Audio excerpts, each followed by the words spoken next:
ರಾಜೀವ್ ಗೌಡ ಬಂಧನ ಆಗಿದೆ, ಏನು ಲೇಟೆಸ್ಟ್ ಅಪ್ಡೇಟ್ ಇದೆ ಸರ್? ಇಲ್ಲ, ಶಿಡ್ಲಘಟ್ಟದಲ್ಲಿ ಅಧಿಕಾರಿ ನಿಂದನೆ ಮಾಡಿ ಅವರು ಕೇಸ್ ರಿಜಿಸ್ಟರ್ ಮಾಡಿದ ಮೇಲೆ ಅವರು ತಪ್ಪಿಸ್ಕೊಂಡು ಹೋಗಿದ್ದರು. ರಾಜೀವ್ ಗೌಡ ಅವರು ನಮ್ಮ ಕಾಂಗ್ರೆಸ್ ಪಕ್ಷದ ಸದಸ್ಯರು ಮತ್ತು ಹಿಂದಿನ ಚುನಾವಣೆಯಲ್ಲಿ ವಿಧಾನಸಭಾ ಚುನಾವಣೆಯಲ್ಲಿ ಸ್ಪರ್ಧೆ ಮಾಡಿದರು ಕೂಡ. ಆದರೆ ಪಕ್ಷ ಅವ್ರನ್ನ ಈ ಘಟನೆ ಆದಮೇಲೆ ಅವರನ್ನು ಸಸ್ಪೆಂಡ್ ಕೂಡ ಮಾಡಿದೆ.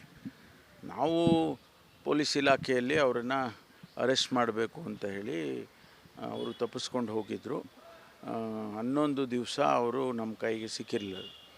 ಈಗ ಅವರು ಕೇರಳಕ್ಕೆ ಹೋಗುವ ದಾರಿನಲ್ಲಿ ಮಂಗಳೂರಿಂದ ಕೇರಳಕ್ಕೆ ಹೋಗುವಾಗ ಅವ್ರನ್ನ ಅರೆಸ್ಟ್ ಮಾಡಿದ್ದಾರೆ. ಇವತ್ತು ಜಡ್ಜ್ ಮುಂದೆ ಪ್ರೊಡ್ಯೂಸ್ ಮಾಡ್ತಾರೆ.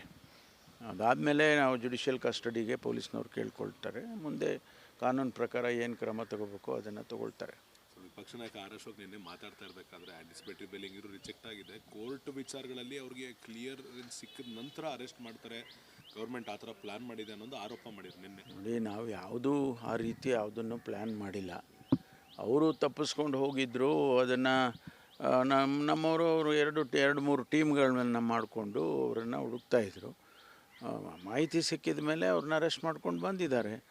ಕೋರ್ಟಲ್ಲಿ ಕೂಡ ಅವ್ರ ಬೇಲ್ ರಿಜೆಕ್ಟ್ ಆಗಿದೆ. ಅದು ರಿಜೆಕ್ಟ್ ಆಗಿ ಆಗಲೇ 3-4 ದಿವಸ ಆಗಿತ್ತು.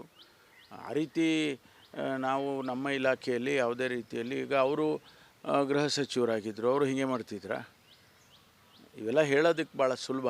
ಆದರೆ ಕಾನೂನು ಎಲ್ಲರಿಗೂ ಒಂದೇ ಅಂತೇಳಿ ಕಾನೂನು ಪ್ರಕಾರ ಏನು ಕ್ರಮ ತಗೋಬೇಕು ಅದನ್ನು ತಗೊಳ್ತಾರೆ. ಸಸ್ಪೆನ್ಷನ್ ಆಗಿದೆ, ಅವ್ರನ್ನ ಉಚ್ಚಾಟನೆ ಮಾಡುವಂಥ ಪ್ಲಾನ್ ಏನಾದರೂ ಕಾಂಗ್ರೆಸ್ ಪಕ್ಷಕ್ಕೆ ಇದೆಯಾ ಈ ಮೊಮೆಂಟ್ಗೆ ಅಂತ? ಅಲ್ಲ, ಅದು ಗೊತ್ತಿಲ್ಲ. ಅದು ಪಕ್ಷದಲ್ಲಿ ಏನು ತೀರ್ಮಾನ ಮಾಡ್ತಾರೋ ಅವರು, ಅದು ಅವರಿಗೆ ಬಿಟ್ಟಿದ್ದು. ಕಾಂಗ್ರೆಸ್ ಪಕ್ಷದಲ್ಲಿ ಅವ್ರಿಗೆ ಬಿಟ್ಟಿದ್ದು. ಸರ್, ಇದು ಪ್ರೊಟೆಸ್ಟ್ದು ಈಗಾಗಲೇ ತಮಗೆಲ್ಲ ಗೊತ್ತಿರೋ ಹಾಗೆ ಮಹಾತ್ಮ ಗಾಂಧಿ ಉದ್ಯೋಗ ಖಾತ್ರಿ ಯೋಜನೆಯನ್ನು ಹೆಸರು ಬದಲಾಯಿಸೋದು ಒಂದರ ಜೊತೆಗೆ ಅನೇಕ ಕಾನೂನನ್ನೇ ಬದಲಾಯಿಸಿದ್ದಾರೆ ಅವರು. ನಾವು ಮನ್ರೇಗಾ ಆ್ಯಕ್ಟನ್ನು ತಂದದ್ದು 2005ರಲ್ಲಿ. ಅದಕ್ಕೆ ಜನಪರವಾಗಿ ಇರ್ತಕ್ಕಂಥ ಕಾನೂನುಗಳನ್ನು ಅದರಲ್ಲಿ ತಗೊಂಬಂದು ಪ್ರೊವಿಷನ್ಸನ್ನು ಮಾಡಿದ್ವು. ಆದರೆ ಇವತ್ತು ಅದನ್ನೆಲ್ಲ ಬದಲಾಯಿಸಿ ಡೆಲ್ಲಿಯಲ್ಲಿ ಕೂತ್ಕೊಂಡು ತೀರ್ಮಾನ ಮಾಡ್ತಕ್ಕಂಥದ್ದು, ನಮ್ಮ ಹಳ್ಳಿಯ ಕೆಲಸ ಕಾರ್ಯಗಳನ್ನು ಕಾಮಗಾರಿಗಳನ್ನು ಡೆಲ್ಲಿಯಲ್ಲಿ ಕೂತ್ಕೊಂಡು ತೀರ್ಮಾನ ಮಾಡಬೇಕು ಅನ್ನೋದಾದರೆ ಅಧಿಕಾರ ವಿಕೇಂದ್ರೀಕರಣ ಅನ್ನೋ ಇದಕ್ಕೇ ಧಕ್ಕೆ ಬರುತ್ತೆ. ಅದಕ್ಕಾಗಿ ಈಗ ನಾವು ಪ್ರೊಟೆಸ್ಟ್, ಇಡೀ ದೇಶದಲ್ಲಿ ನಮ್ಮ ಪಕ್ಷದಿಂದ ಪ್ರೊಟೆಸ್ಟ್ ಮಾಡ್ತಾ ಇದ್ದಾರೆ.